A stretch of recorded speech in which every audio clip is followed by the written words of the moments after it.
حاجه بقى بالصلاه على النبي فوق الوصف.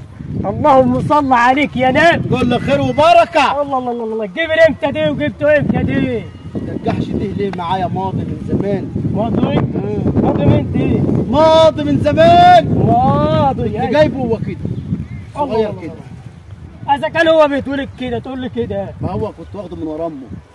خد بالك بقى. سرقته يعني. اول ما اتفطم من ورا امه خدته. بعد ما خدته يا معلم قلت اربيه. ايوه. واشتريت له عربيه كارو بعريش. عارف انت العربيه كارو ام عريش دي؟ ايوه عريش. عارفها؟ اللي هي 4 عجل بصينيه دي. امال هي راحت فين العربيه الكارو؟ ما انا جاي لك في الكلام بقى. قول يا حاج. افهم بقى الموضوع. لما جبت له عربيه كارو بعريش. لكن انت قلت لما الجحش ايه؟ يكبر. تعبني قوي وجاله عمليه. الله الله الله. عملت له عمليه. السلام عليك يا اخوه. عملت له عمليه جامده. في رجليه، كانت رجليه فيها ضوافر كده كبيره كده وقصتها. لا لا لا. بعد ما عملت العمليه طلع له عمليه تاني. الله الله الله. نفضني، بعت اللي ورايا واللي قدامك واللي قدامي. وصلت ان انا ايه؟ اضحي بالعربيه والعريش عشان الجحش يعيش. عشان الجحش يعيش. صح كده. الله ينور عليك. انت فنان. فالجحش دي من على قديمه من زمان. وفلوسه حلال. حلال؟